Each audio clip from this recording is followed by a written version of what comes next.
Learning की कोई एक टेक्निक्स नहीं है, लर्निंग डिफरेंट टूल्स के साथ है। Attitude and behaviour. एटीट्यूड वो है जो आपका इमीडिएट एक्शन है, अच्छा या बुरा। जो बिहेवियर है वो क्या है, मुस्तकिल मिजाज। लर्निंग मेथडोलॉजी में आपका एटीट्यूड ओपन माइंडेड होना चाहिए, हर चीज़ की एक्सेप्टेंस होनी चाहिए। अब आप देखिए कि लर्निंग मेथडोलॉजी शुरू हुई है इंफॉर्मेशन से और कहाँ पे जाके ख़त्म हो रही है, ट्रांसफॉर्मेशन। प्रॉब्लम का पैदा होना कोई इतना बड़ा मुश्किल काम नहीं है, वो तो फितरी बात है, वो पैदा होगा। प्रॉब्लम को सॉल्व करने की सलाहियत है आपके पास। तो आप अगर प्रॉब्लम सॉल्वर नहीं है तो फिर आप प्रॉब्लम क्रिएटर हैं या प्रॉब्लमेटिक है। याद रखिए, कामयाब इंसान के बारे में एक बुनियादी बात की जाती है, जो बंदा सबसे ज़्यादा फ्लेक्सिबल है ना, वो सबसे ज़्यादा आगे जाता है। हम सब जो है बुनियादी तौर पे सीखते हैं, ठीक है, अच्छा सीखते हैं, बुरा सीखते हैं, दोनों तरह के हैं। ये जो हमारा ब्रेन है, ये जिस तरह से ऑपरेट होता है उसी तरीके से हम कुछ लर्निंग करने की कोशिश करते हैं। बाज़ औक़ात हमारा ये जो लर्निंग का जो हमारा वे आउट है, ये बहुत अच्छा होता है। हम चीज़ों को जल्दी पिक कर लेते हैं और जल्दी सीख लेते हैं। और बाज़ औक़ात अब बहुत लेज़ी होते हैं, यहाँ से हमारा ऑपरेटिव मॉडल ठीक नहीं होता, तो हम सीखते बहुत लेट हैं। हम कहते हैं ना स्लो है, स्लो लर्नर है, ठीक है। एक फास्ट लर्नर होता है, एक स्लो लर्नर होता है। लेकिन एक बात याद रखिए कि मैं इससे पहले हम पे शुरू करूँ हम सीखते कैसे हैं। पहली स्टेज है सीखने की, हम पढ़ते हैं, हाँ, पढ़ के हम सीखते हैं।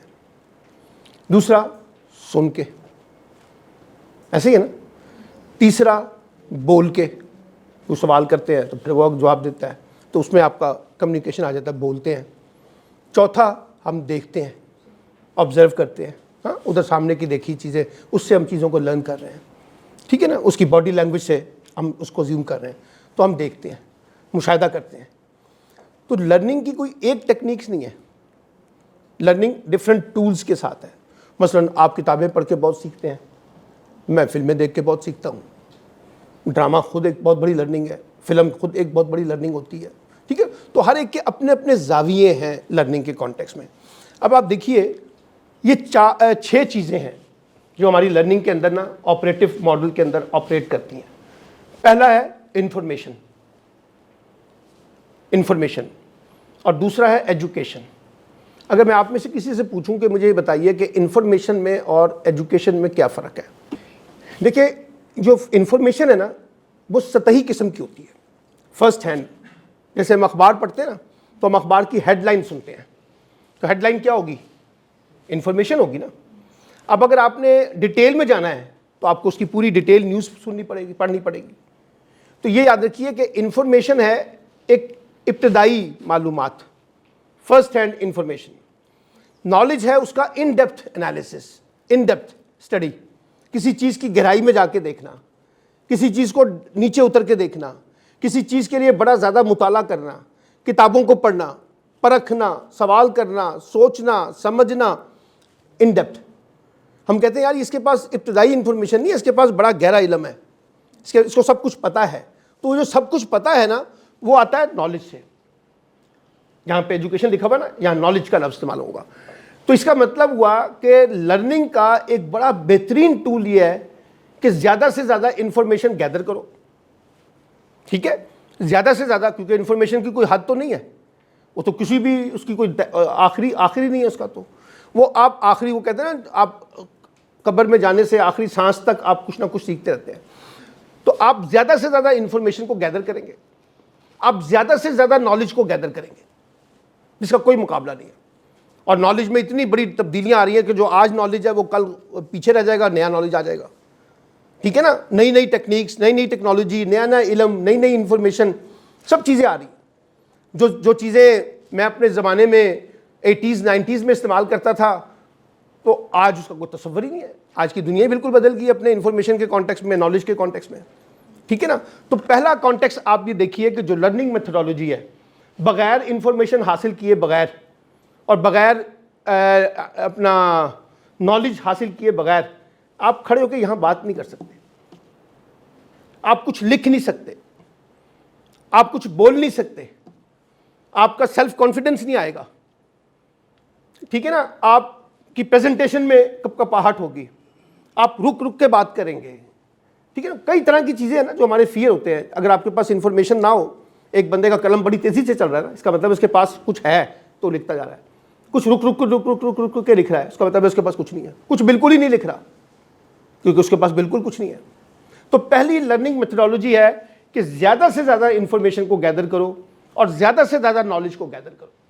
जितना नॉलेज और जितनी इंफॉर्मेशन गैदर करेंगे उतना ज़्यादा आप अपने आप को रिच बनाते जाएंगे, अमीर नॉलेज में, पैसे में नहीं, नॉलेज में। तो जितना नॉलेज बढ़ेगा उतनी ज़्यादा आपकी अहमियत भी बढ़ेगी, आपकी एक्सेप्टेंस भी होगी, आपको अप्रिसिएशन भी मिलेगी, आपको लेजिटिमेसी भी मिलेगी, आपको क्रेडिबिलिटी भी मिलेगी, और you are the brilliant, you are the excellent लोगों के लिए, ठीक है। पहला असूल। दूसरा आ जाए एटीट्यूड एंड बिहेवियर। हम कहते हैं ना, यार ये तो बड़ा अच्छा था, अचानक इसको क्या हो गया, ये तो ऐसा था नहीं, इसने अचानक इतना टेम्पर क्यों लूज कर गया, ये तो इसके मिजाज का हिस्सा नहीं था, कि क्यों कर गया। कोई सिचुएशन हुई होगी ना जिसकी वजह से उसने किया होगा। एटीट्यूड वो है जो आपका इमीडिएट एक्शन है, अच्छा या बुरा। हाँ, एक इतना कड़वा आदमी, इतनी कड़वी औरत, बात ही नहीं करती सही तरीके से, ढंग से बात नहीं करता, अचानक बड़े मीठे तरीके से बात करना शुरू कर दे तो हम हैरान हो जाते हैं, किसको क्या हुआ है। तो एटीट्यूड एक इमीडिएट एक्शन है, वो रिविजिट हो जाता है, फौरी तौर पे बदल जाता है। अचानक आप बहुत बुरे मूड में आ गए, अचानक आप अच्छे मूड में चले गए। अभी आप बड़ी बदतमीजी कर रहे थे, अब आप बड़े अखलाक से बात कर रहे हैं। अभी आप बड़ा अप्रिशिएट कर रहे थे, अभी आप बहुत क्रिटिसाइज कर रहे हैं। जो बिहेवियर है वो क्या है, मुस्तकिल मिजाज। जो आपने कहा ना, आपने उल्टा कह दिया। एटीट्यूड है शॉर्ट टर्म में, बिहेवियर है मुस्तकिल में। हम कहते हैं इसका मैन्युफैक्चरिंग फॉल्ट है, ये मुस्तकिल ही ऐसा है, ये इसकी आदत का हिस्सा है, ये इसके मिजाज का हिस्सा है, हाँ, ये इसकी तबीयत का हिस्सा है, ये तो बदल ही नहीं सकता, कहते हैं ना ऐसी चीज़ें। तो अब आप देखिए लर्निंग मेथोडोलॉजी में, अब आपका एटीट्यूड ये है, मुझे सब कुछ पता है। अब जिसको सब कुछ पता है उसे मैं क्या बताऊं, मुझे सब कुछ आता है। अगर आपको सब कुछ आता है तो फिर मुझसे क्या पूछने आ गए, यहां क्यों बैठे हुए हैं। अपने आप को फन्ने खां समझना, अपने आप को हरफन मौला समझना, अपने आप को इमाम दीन समझना, हर एक की बात को टोकना, हर एक की बात को चैलेंज करना, हर एक की बात का मजाक उड़ाना। जब कोई बंदा बात कर रहा है तो सो रहे हैं, सुन नहीं रहे हैं, इधर से सुन रहे हैं, उधर से निकाल रहे हैं। आपका एटीट्यूड सुनने वाला नहीं है, आपका एटीट्यूड बर्दाश्त करने वाला नहीं है। आप आंखें बंद कर लेते हैं, जब बोलने पे आते हैं तो बड़ा बोलते हैं, जब सुनने पे आते हैं तो खामोश हो जाते हैं। खामोश से मुराद सुनते ही नहीं है। तो ये आपके एटीट्यूडनल इश्यूज हैं। अब इन एटीट्यूड के साथ आप कोई लर्निंग मेथोडोलॉजी नहीं कर सकते। लर्निंग मेथोडोलॉजी में आपका एटीट्यूड ओपन माइंडेड होना चाहिए, हर चीज की एक्सेप्टेंस होनी चाहिए। जो बात मैं नहीं सुनना चाहता उसको भी मुझे सुनना है, जो बात मुझे नागवार गुजरेगी उसको भी मुझे सुनना है, जो बात मेरे सोच, मेरी फिक्र, मेरे ख्याल के बरक्स होगी उसको भी मैंने सुनना है। तभी आप जाके आगे जाएंगे ना। और अगर आप ये कहेंगे कि मैं ईमान दीन नहीं हूं, मुझे कुछ नहीं आता। एक बड़े लोग कहते हैं ना, आपने देखा होगा आजीजी से, जी बस हमें तो कुछ नहीं पता, जी बस हमें क्या, हमें पता, उनको पता कुछ होता है बहुत कुछ, लेकिन वो बड़ी आजीजी से कहते हैं हमें कुछ नहीं पता। वो एटीट्यूड है उनका। इसका मतलब उन्होंने स्पेस पैदा की हुई है कुछ लर्निंग करने के लिए। तो लर्निंग में आपका एटीट्यूड बहुत मैटर करता है। इंफॉर्मेशन, नॉलेज आपके पास है भी, तब भी आपका एटीट्यूड यह है कि आपको और कुछ सीखना है और दूसरों को सिखाना है। बाज़ औक़ात हम अपनी इंफॉर्मेशन किसी को देते नहीं है, अपना नॉलेज किसी से शेयर नहीं करते, कहीं इसको ना पता चल जाए, भाई आप नहीं बताएंगे, फलां बता देगा, फलां बता देगा, फलां बता देगा, आपसे क्या हुआ। अगर आप नहीं बताएंगे तो आपका एटीट्यूड वर्स्ट है, इसने बता दिया तो आपका एटीट्यूड बहुत अच्छा है। पता तो चल जाएगा आज की दुनिया में। तो आपका एटीट्यूड, बिहेवियर यह कि एक मुस्तकिल मिजाज है, सीखने कुछ नहीं है। छोड़े पड़ा क्या करना है, सीख के कुछ नहीं होगा, कुछ नहीं मिलेगा, कोई जॉब नहीं मिलेगी, पाकिस्तान ऐसा ही है, फला ऐसा ही है, उस्ताद ऐसे ही है, हर चीज़ के ऊपर लान तान, नेगेटिव अप्रोच जो है ना वो डोमिनेट कर जाती है। तो जब आपके एटीट्यूड एंड बिहेवियर में नेगेटिव एस्पेक्ट्स जो है वो डोमिनेट कर जाए, तो फिर आप कैसे एक अच्छी लर्निंग की तरफ जा सकेंगे। आप नहीं जा सकते ना। आपको ओपन होना पड़ेगा, आपको अपनी मुखालिफ की बात भी पूरी सुननी पड़ेगी, आपको जो बात पसंद नहीं है वो भी सुननी पड़ेगी। आप ना माने उसको, लेकिन सुननी पड़ेगी आपको। तो सेकंड आपका पोर्शन क्या है, आपका एटीट्यूड एंड बिहेवियर, इसको ठीक करें। आप पहचाने जाते हैं अपने एटीट्यूड की वजह से, अच्छे या बुरे। आपकी एक्सेप्टेंस होती है अपने एटीट्यूड एंड बिहेवियर की वजह से, अच्छे या बुरे।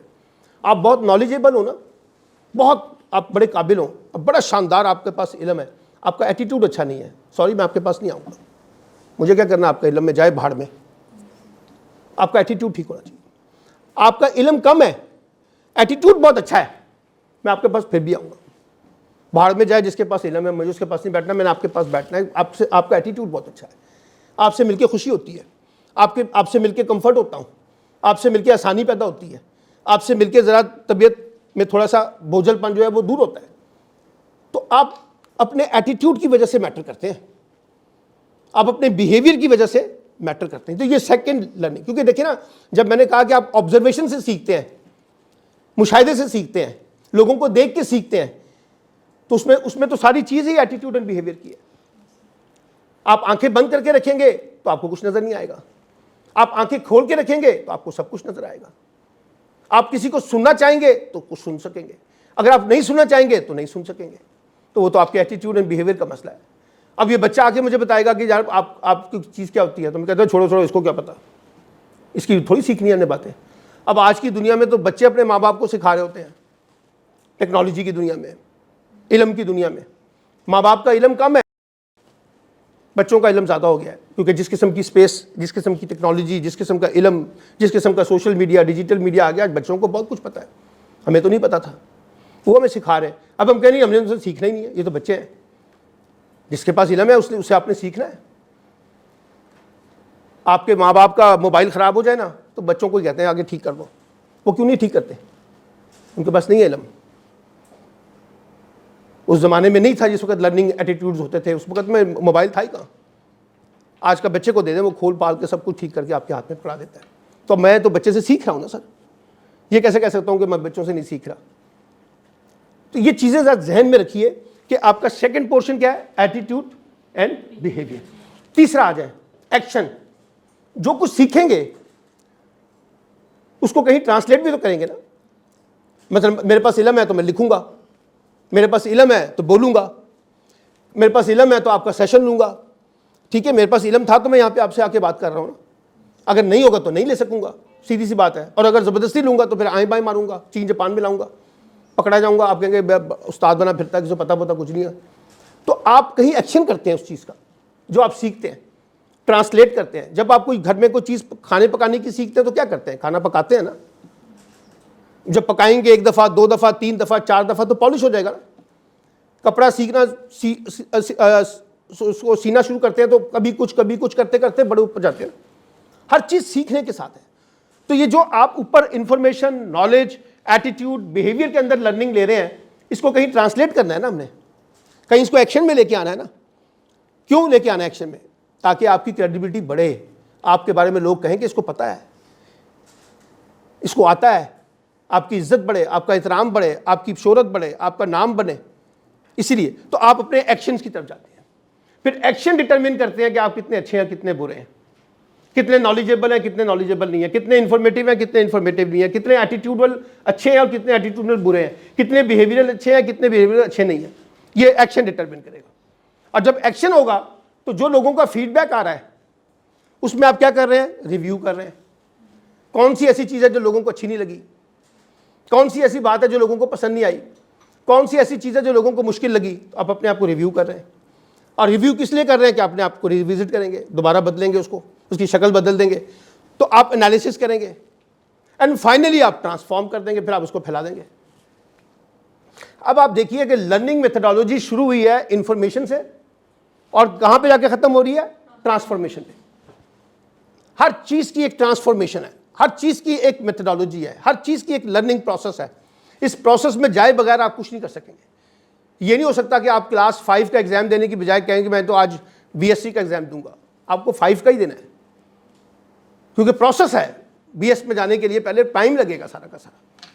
उसकी इंफॉर्मेशन, उसका नॉलेज बदल जाएगा, उसका एटीट्यूड बदल जाएगा, उसका बिहेवियर बदल जाएगा, ठीक है, उसके एक्शन बदल जाएंगे, उसकी एनालिसिस बदल जाएंगे, उसकी ट्रांसफॉर्मेशन बदल जाएगी। तो ये बेस लाइन है। अगर कोई बंदा मुझे कहे ना कि जी मैं लर्न करना चाहता हूँ, सीखना चाहता हूँ। अच्छा, एक और चीज़ भी इस पे ऐसी बातों में आ गई। लर्निंग के लिए पहले डी लर्न करना पड़ता है। लर्निंग में और डी लर्निंग में क्या फ़र्क है कि कुछ चीज़ों को सीखने के लिए पिछली बातों को भूलना पड़ेगा। मसलन आपकी मेमोरी है, जैसे कंप्यूटर मेमोरी है, वो 300 वर्ड्स के ऊपर मिसाल के तौर पे कोई चीज़ मुश्तमिल है। अब आप उसमें 301 वर्ड्स नहीं डाल सकते, तो क्या करेंगे, नीचे से डिलीट करेंगे ना, 75-70 निकालेंगे अल्फाज ताकि नए लोगों को ऐड कर लें। ठीक है, आप जो लर्निंग है, जैसे जैसे आप अंदर से खाली होते जाएंगे तो आपको ऊपर से फीड करना पड़ेगा। ये देखिए, ये लर्निंग हो रही है।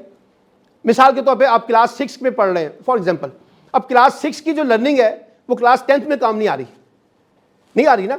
10th का इल्म बदल गया ना, तो पहले 6 को निकालना पड़ेगा बीच में से, फिर 7th आएगा, फिर 8 आएगा, फिर 9th आएगा, फिर 10th आएगा। यानी जो चीज़ें आपने सीख ली हैं उसमें नई चीज़ें आ गई हैं, तो पिछली चीज़ों को भूल के फिर नई चीज़ों को लेके आएंगे, मॉडिफिकेशन करेंगे, वॉमिटिंग कर देंगे, उल्टी कर देंगे, निकलेगा, स्टमक ठीक होगा ना। जब स्टमक ख़राब होता है तो आपको क्या होता है, वॉमिटिंग होती है ना। वॉमिटिंग आपके पेट को साफ करती है ना, फिर उसमें से नए फूड को जनरेट करती है ना। इसी तरीके से लर्निंग के अंदर याद रखिए, डी लर्निंग की बड़ी इंपॉर्टेंस है। आप चीज़ों को निकाले बगैर नया इल्म अपने अंदर नहीं ला सकते। वो जो है ना, 1400 साल पहले हमें बता दिया गया था, फलां सदी में हमें बता दिया गया था, ये ख़त्म हो गई ये बातें। यहाँ तो 14 मिनट के बाद इल्म तब्दील हो रहा है। तो आप पहली चीज़ों को निकालेंगे तो दूसरी चीज़ों को लेंगे ना। तो learn and D learn, learn करें, सीखें, आगे चलें, उसको निकालें और नई चीज़ों को लेके आएँ, वरना नया रास्ता आप अपने आप को बंद कर देंगे।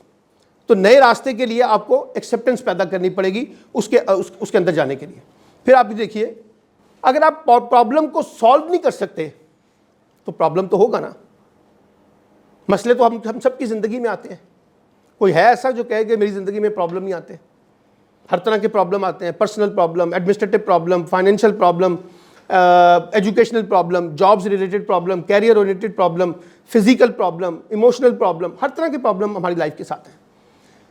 प्रॉब्लम का पैदा होना कोई इतना बड़ा मुश्किल काम नहीं है, वो तो फितरी बात है, वो पैदा होगा।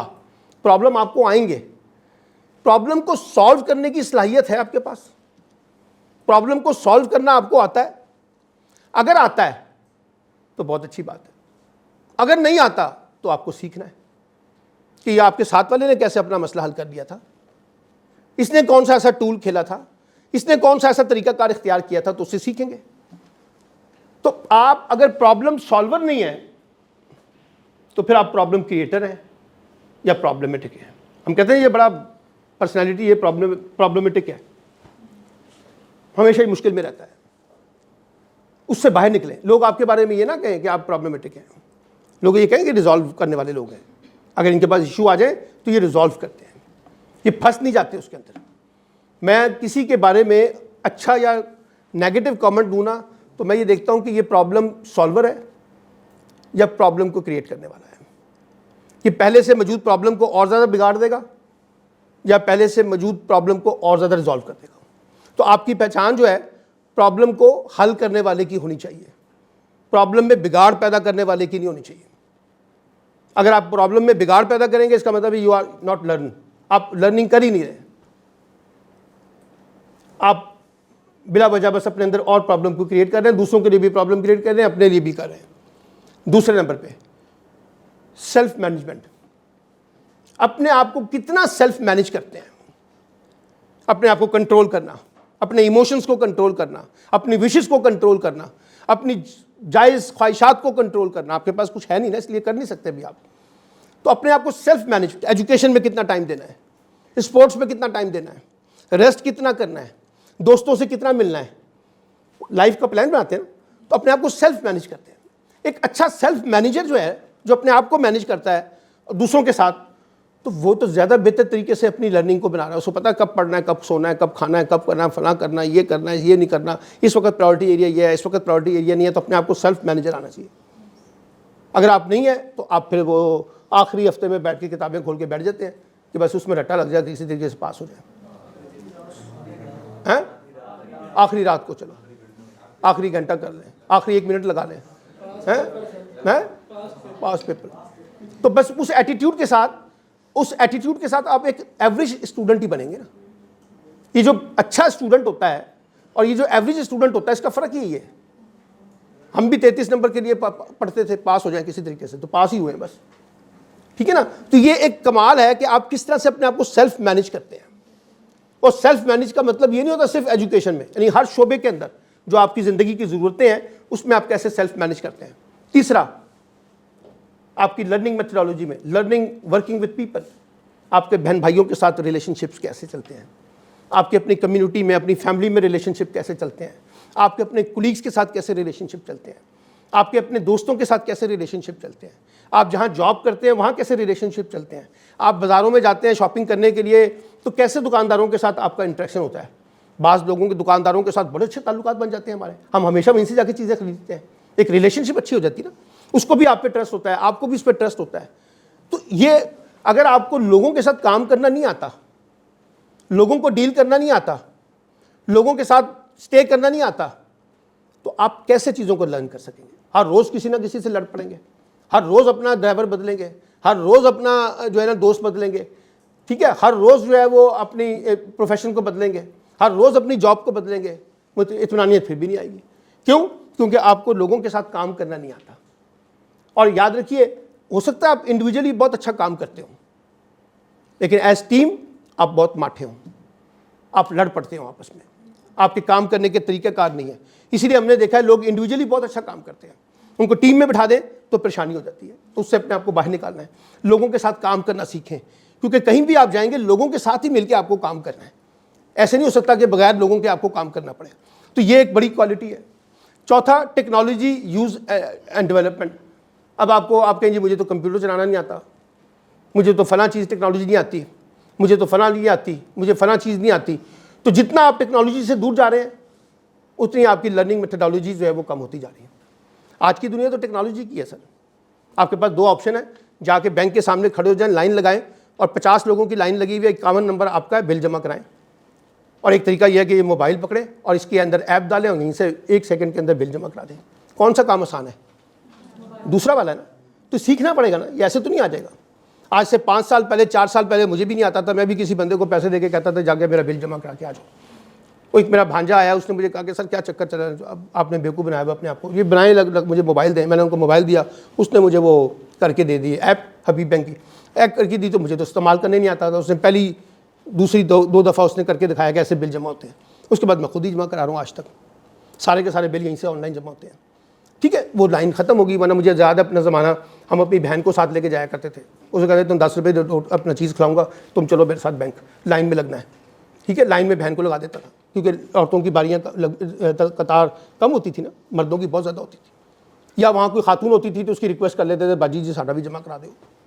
अब ये दुनिया बदल रही है, अब IT की दुनिया है, टेक्नोलॉजी की दुनिया है। अपने आप को कितना आप वाइब्रेंट करेंगे टेक्नोलॉजी के साथ। ये कह देना कि जी हमें नहीं सीखनी टेक्नोलॉजी, ना सीखे अपना नुकसान है। अब ये देखिए, मैं आपको लाहौर शहर में देख रहा हूँ, कुछ लड़कियाँ मोटरसाइकिल चला रही है ना। ये उन लड़कियों से बहुत बेहतर है जो चिंची पे खवार होती हैं, चिंचियों पे खवार होती हैं। मर्दों के साथ बैठना पड़ता है, लड़कों के साथ बैठना पड़ता है, उलट भी जाती है सवारियाँ, उल्टी कभी ऊपर हो जाती है तो कभी नीचे हो जाती है। ठीक है, सारे ड्रामे हमने देखे हैं। अब टेक्नोलॉजी ये है कि आपको मोटरसाइकिल चलानी है, स्कूटर चलाना आपने, आप चलाएं स्कूटर, यार क्या मसला क्या है इसमें? फैमिली बैकग्राउंड में अब आहिस्ता आहिस्ता ब्रेक हो रहा है ना। मैं अगर एक बाप हूं और मैं देख रहा हूं कि 4 लड़कियां जो है वो स्कूटर पे जा रही हैं, तो मैं भी अपनी बेटी को कहूँगा पकड़ो स्कूटर चलाओ। अब तुम्हें कौन छोड़ने जाएगा, कौन लेने जाएगा, कौन तुम्हारी चिंचियों को देखे, चलाओ। आहिस्ता आहिस्ता ब्रेक होगा। शुरू में मुश्किलात आती हैं फैमिलीज़ के अंदर। मुझे याद है, आपको तो याद भी नहीं, आप तो पैदा भी नहीं हुए, जिस वक्त औरतों ने गाड़ियाँ चलानी शुरू की थी, बड़े मसले आ गए थे इस सोसाइटी में। मेरे जैसा बंदा जो है वो किसी औरत के साथ बैठते हुए 200 दफ़ा घबराता था कि मारना देवे के थे। अब आप देखिए पूरा शहर औरतें चला रही हैं, कोई मसला है? शुरू में ब्रेक होगा। साइकिल चलाते हुए बड़ा मसला था। इसी शहर में 70s के अंदर किनेट कॉलेज में और लाहौर कॉलेज में और क्वीन मैरी में लड़कियां साइकिल पे आती थी स्कूल। अब जरा वो फैशन स्टेटस का, सिक्योरिटी का बेतहाशे मसले बन गए, ट्रैफिक के मसले, लेकिन ये ब्रेक होंगे। अगर दुनिया में मुस्लिम औरतें जो हैं वो मोटरसाइकिलें चला रही हैं, गाड़ियाँ चला रही हैं, साइकिलें चला रही हैं, तो आप क्यों नहीं चला सकती?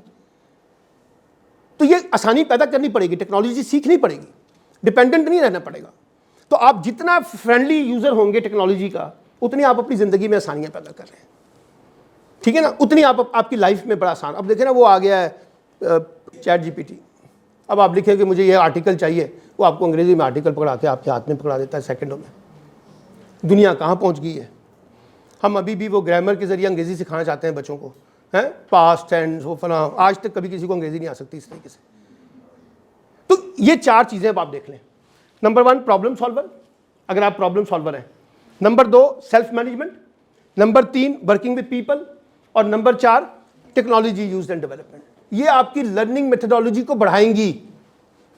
यहां पर भी आपको बेशुमार अपॉर्चुनिटीज मिलेंगी लर्निंग के लिए, यहां पर भी मिलेंगी। जब आप एक प्रॉब्लम को सॉल्व करेंगे तो दूसरे को, तीसरे को नई नई आपको एक्सपीरियंस होगा। वहां सेल्फ मैनेजमेंट में आप अपनी चीजों को रिविजिट करते रहते हैं। कभी कोई चीज ऊपर चली जाती है प्रायोरिटी में, कभी कोई चीज प्रायोरिटी में नीचे आ जाएगी, ठीक है ना। 4th 1 आपकी टेक्नोलॉजी। तो आप लर्निंग करेंगे इन तमाम चीजों के साथ। अब आप देखिए, आप किताब तक फोकस होकर नहीं बैठे हुए, आप उस्ताद के लेक्चर तक फोकस होकर नहीं बैठे हुए, आप सिर्फ सुन नहीं रहे हैं, आप खुद कुछ करके भी दिखा रहे हैं। वो जो लफ्ज मैंने एक्शन इस्तेमाल किया था ना, एक्शन में, ट्रांसफॉर्मेशन में, अब आप कुछ करके खुद दिखा रहे हैं। छोड़े उस्ताद को, यार उस्ताद पीछे रह गया है, बच्चा आगे चला गया आज के दौर पे। उस्ताद के मुकाबले में बच्चों के पास ज्यादा चीजें हैं गूगल के अंदर सर्च करने की, चीजों को आइडेंटिफाई करने की। करें आप, क्यों ना, आपको किसी ने नहीं रोका, कोई टीचर आपको नहीं रोक रहा, आपने खुद अपने आप को रोका हुआ है। आप खुद अपने दुश्मन खुद बने हुए हैं, कोई किसी का दुश्मन नहीं है। ये सब चीजें आपको करनी है अगर आपने लर्निंग मेथोडोलॉजीज में जाना है। अब आप ये देखें जरा, ये टॉप स्किल्स हैं फ्यूचर कॉन्टेक्स्ट के अंदर। मिसाल के तौर पे एनालिटिकल थिंकिंग एंड इनोवेशन। आप चीज़ों को एनालिसिस नहीं कर सकते, आप चीज़ों को कंपैरिजन नहीं कर सकते, आप चीज़ों को इवैल्यूएट नहीं कर सकते, तो फिर आप क्या कर सकते हैं?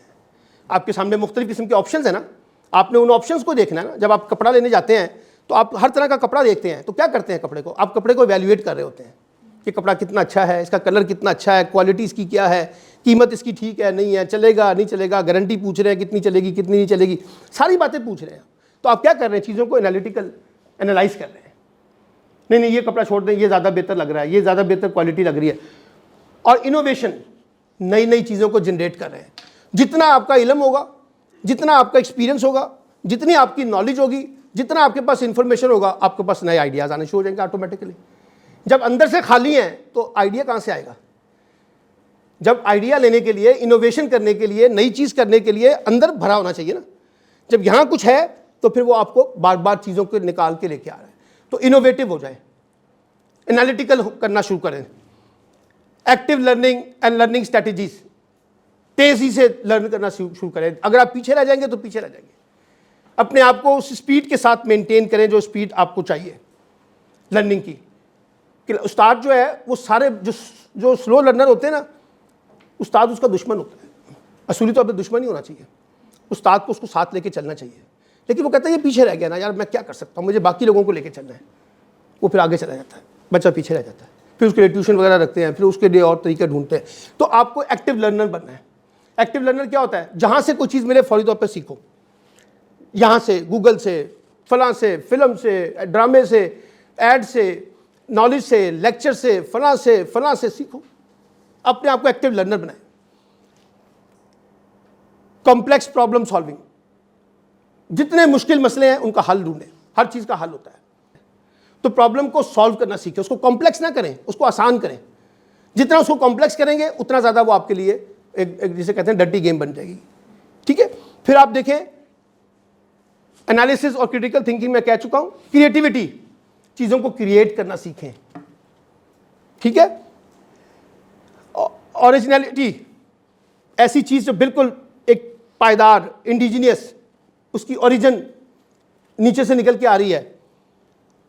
इनिशिएटिव लेना सीखें। डरे मत, सहमे मत, खौफजदा ना हो सकता है नाकाम हो जाए, हो सकता है ब्रेक हो जाए, हो सकता है टूट जाए, हो सकता है ख़राब हो जाए। एक्सपीरियंस करें, एक्सपीरियंस कर करके ठीक होंगे। इनोवेशन कर करके ठीक होंगे। इनिशिएटिव ले लेके ठीक होंगे। अगर आप डर के मारे इनिशिएटिव नहीं लेंगे तो फिर आप बोल कैसे सकेंगे, लिख कैसे सकेंगे? आपको लिखना है, आपको बोलना है, आपको चलना है, आपको परखना है। ये अपने अंदर स्किल्स पैदा करनी होगी आपको। लीडरशिप लाएं, कॉम्प्लेक्स ना हो, डरे मत, सहमे मत, खौफजदा मत हो। फिर आप ना बात कर सकते हैं ना आप लोगों को लीड कर सकते हैं। अपने अंदर लीडर बनने की कोशिश करें। छोटे ग्रुपों से अपने आप को इंटरेक्टिव करने की कोशिश करें। आपको लगता है 100 लोगों को डील करना मुश्किल है, फिर 10 लोगों को डील करना शुरू करें ना। 5 लोगों से इकट्ठे बैठ के बात करना शुरू करें ना। जब आप 5 लोगों में कॉन्फिडेंस से बात करेंगे, फिर 10 में भी कर लेंगे, फिर 10 में करेंगे तो 20 में भी कर लेंगे, आहिस्ते आहिस्ते चले ना। इकट्ठे अगर आपको 100 लोगों में बैठा दिया जाएगा तो शायद आपसे बात ना कर सके। तो अपने अंदर लीडरशिप पैदा करें, लीड करने वाला। लीडरशिप क्या होता है? लीड करने वाला, खुद से इनिशिएटिव लेने वाला, इनोवेटिव करने वाला, खुद से आगे बढ़, कहते हैं ना देखो बड़ा आगे बढ़ के बड़ा नस रहा है, इन्हें बड़ा शौक है अगे बढ़न का है, पहले हर गल दे अगे अगे मैं पहल करनी है। वो लीडर होता है बेसिकली। अपने अंदर वो एटीट्यूड पैदा करें लीड करने वाला। लोग आपको लीड करते हुए देखना चाहते हैं, पेरेंट्स आपको लीड करते हुए देखना चाहते हैं, आपको सबॉर्डिनेट नहीं देखना चाहते, आपको लीड करते हुए देखना चाहते हैं। तो वो कोई टीका नहीं है बाजार में जो आपको लगा दिया जाए और आप कल से लीडर बन जाएंगे। वो एक प्रोसेस है लीडरशिप का, उस प्रोसेस में जाएं, उसके अंदर से चीज़ों को सीखने की कोशिश करें तो वो आपके अंदर लीडरशिप आ जाएगी। सोशल इन्फ्लुएंस, समाजी असर नफूस, लोगों का आपके ऊपर बड़ा इम्पैक्ट होता है, पेरेंट्स का, फैमिली का, कम्युनिटी का, दोस्तों का, असातिज़ा का। कम्युनिटी में बहुत सारे लोग हैं, फैमिली में बहुत सारे लोग हैं, असातिज़ा में बहुत सारे असातिज़ा होते हैं। 10 लोग पढ़ाते हैं आपको टीचर, सारे के सारे अच्छे नहीं होते, 2-3 बहुत शानदार होते हैं, उनका इन्फ्लुएंस आपके साथ होता है। आपको आज भी याद होगा स्कूल का टीचर कोई अच्छी या टीचर मेल या फीमेल जो जिसका इन्फ्लुएंस आपके ऊपर होगा, बाकी आप भूल गए होंगे। मुझे आज भी याद है अपने मैट्रिक के सारे टीचर्स के नाम, लेकिन उनमें से कुछ अच्छे नाम याद हैं, कुछ बुरे नाम याद हैं।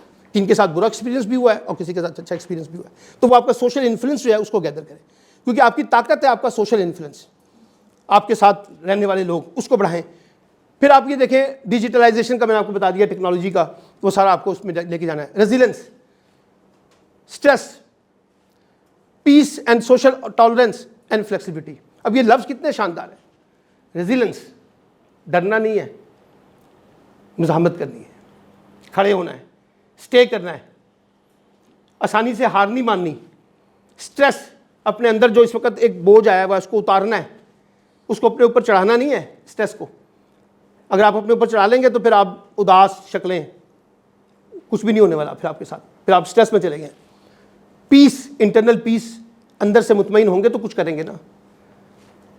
सोशल इंटॉलरेंस, एक दूसरे की कबूलियत होगी, एक्सेप्टेंस होगी, गुस्सा नहीं आ जाएगा, लड़ने शुरू नहीं कर देंगे, उससे बाहर निकलेंगे। एंड फ्लेक्सिबिलिटी, और जितनी लचक होगी। याद रखिए कामयाब इंसान के बारे में एक बुनियादी बात की जाती है, जो बंदा सबसे ज़्यादा फ्लेक्सिबल है ना वो सबसे ज़्यादा आगे जाता है, और जो सबसे ज़्यादा फ्लेक्सिबल नहीं है वो वहीं पर खड़ा रह जाता है। दुनिया फ्लेक्सिबिलिटी की है। जितनी जल्दी, जितनी आसानी से आप अपने आप को मोल्ड कर लेते हैं ना, उतने ज़्यादा आप आसान हो जाते हैं। आप मेरे साथ बैठ के भी, इनके साथ बैठ के भी, उनके साथ बैठ के भी अपने आप को एडजस्ट कर लेते हैं। इसका मतलब आप फ्लेक्सिबल हैं।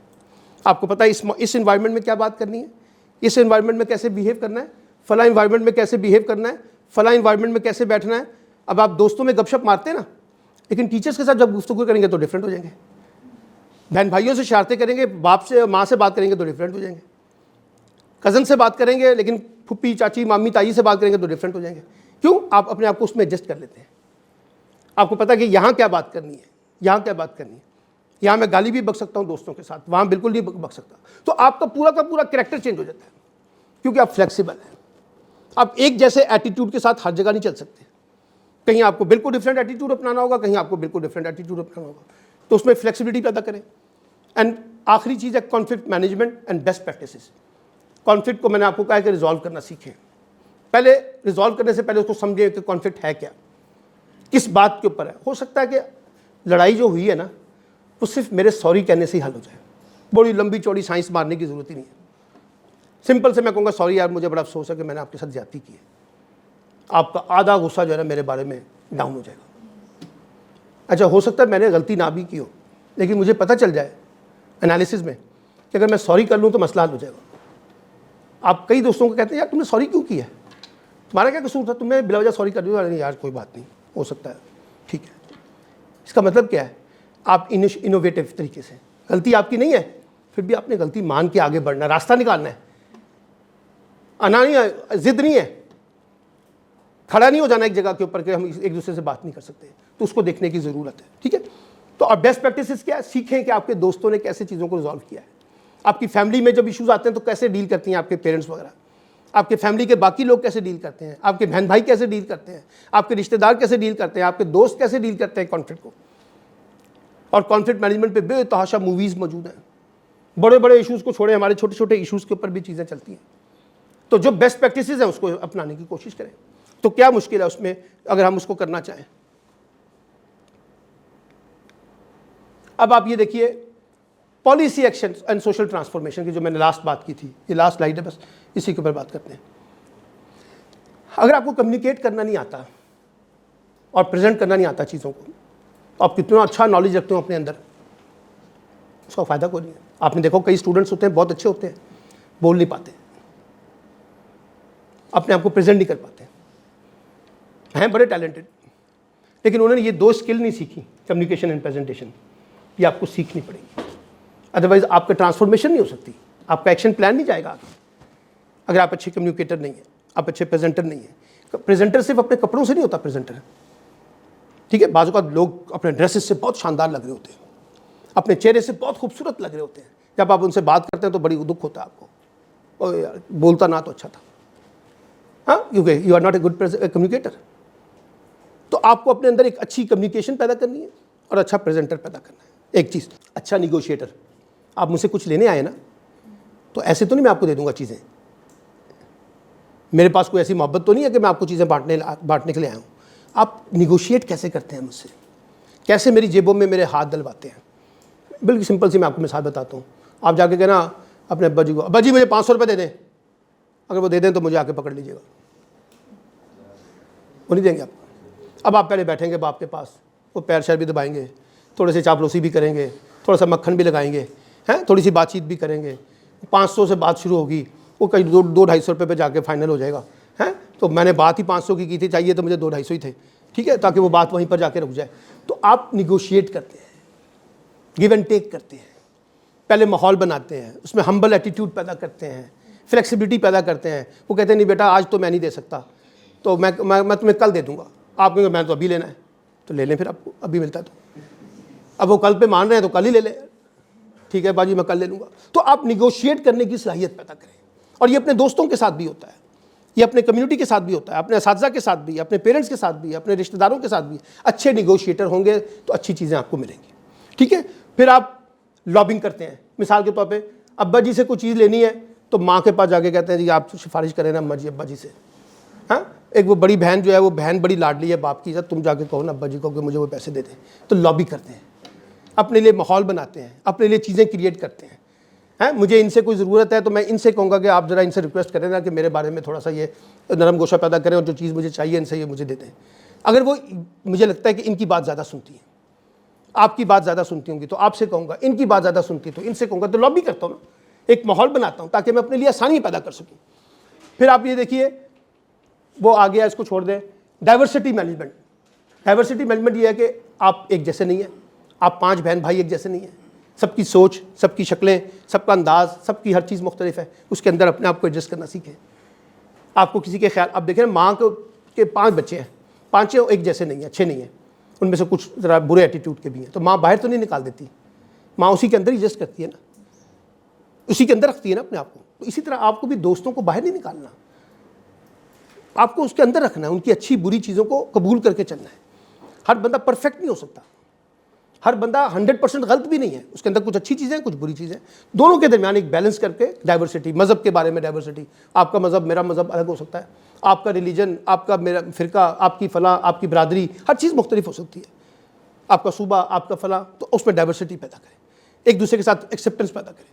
इमोशनल एंड सोशल इंटेलिजेंस, जहानत लगाएँ कि किस बात से लोग खुश हो जाते हैं, किस बात से लोग नाराज़ हो जाते हैं, कौन सा जुमला ऐसा अगर मैं कहूँ तो आप बहुत, मसलन मिसाल के तौर पे आप घर से हो क्या है तैयार, मैं यहाँ से कहता हूँ यार बड़ा ज़बरदस्त आज आपने ड्रेस पहना हुआ है, कमाल है यार, आप बड़े परफेक्ट लग रही हैं, लग रहे हैं, तो आपका तो सवा से खून जो है ना वो बढ़ जाएगा, और आप बड़ी अंदर से बन ठन के अंदर आए हो, मैं कहता हूँ यार ये क्या फजूल किस्म के तुमने कपड़े पहन लिए हैं, बिल्कुल फजूल लग रही हो तुम या फजूल लग रहे हो, तो सारा गुस्सा आपका निकल आएगा बाहर। तो आप इमोशनल इंटेलिजेंस नहीं इस्तेमाल करते, लोगों को अप्रिशिएट करना नहीं सीखते हैं, लोगों की पजीराई करना नहीं सीखते, लोगों की तारीफ नहीं करते, लेकिन लोगों पे तनकीद करनी हो तो माशाल्लाह 5वां गेयर लगाते हैं आप, हैं, टिका के तनकीद करते हैं, तारीफ करते हैं तो बड़ी छोटी सी कंजूसी के साथ, वो बहुत अच्छे लग रहे थे आप बस, और बुरा तू बहुत ही प्यारा लग रही है। तो ये जो एटीट्यूड्स के दरमियान जो चीज़ें हैं वो आपकी बड़ी ज़बरदस्त है।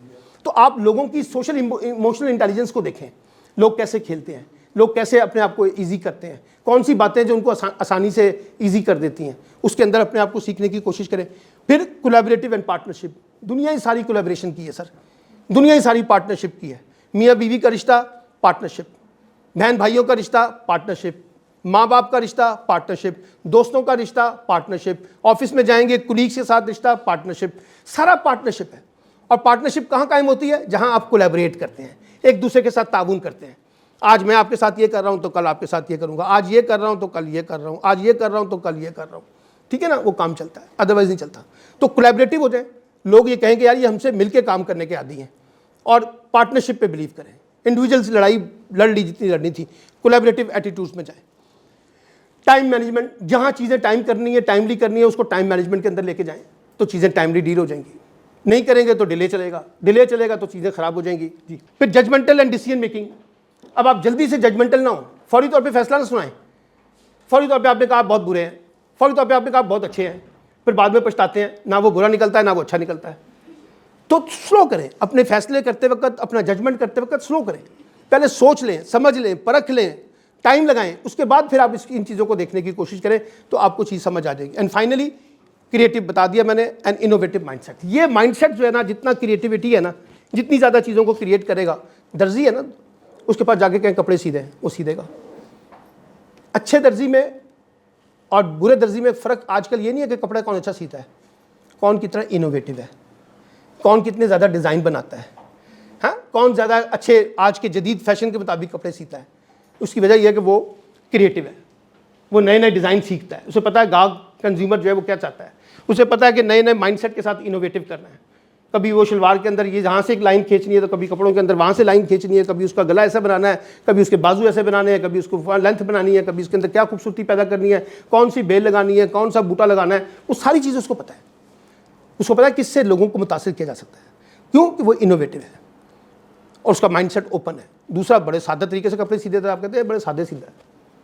तो आज की दुनिया जदीदियत की है, आज की दुनिया इनोवेटिव की है, आज की दुनिया इनिशिएटिव्स की है। उसमें जितनी ज़्यादा खूबसूरती पैदा करेंगे उतना ज़्यादा आप अपने आप को चीज़ों को लेके चलेंगे। एंड फाइनली आप अब देखिए कि ये मैंने आपके सामने एक थ्योरी जब पेश की थी, यहाँ से इंफॉर्मेशन से शुरू हुए तो कहाँ पे पहुँचे? ट्रांसफॉर्मेशन से। प्रॉब्लम सॉल्वर से शुरू हुए तो कहाँ पहुँचे? टेक्नोलॉजी यूज एंड डेवलपमेंट में। और ये दो उसके ब्रिज है, self management and working with people. आगे चले तो ये सारा का सारा आपके पास स्किल्स हैं।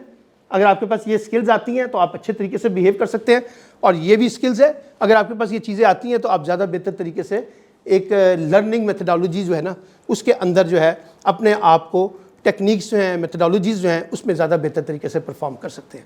ठीक है, ये एक चीज़ है। अब आप कोई भी एक केस स्टडीज़ के तौर पे, एक असाइनमेंट के तौर पे मैं आपको दे रहा हूँ कि अब आप इन चीज़ों को भी देखें, ये आपके पास आ जाएंगी प्रेजेंटेशंस। ठीक है, इसको बेस करके ना एक छोटा सा राइटअप लिखें कि मिसाल के तौर पे मैं आपको बताता हूँ, अपने कॉन्फ्लिक्ट मैनेजमेंट के ऊपर एक कोई केस लिखना है यहाँ से, कि प्रॉब्लम को सॉल्व करना है। एक इशू उठाएं, जो आपको प्रॉब्लम आया, आपने इसको कैसे डील किया। सेल्फ मैनेजमेंट को डील कर लें, आप इन चारों में से कोई एक डील कर लें।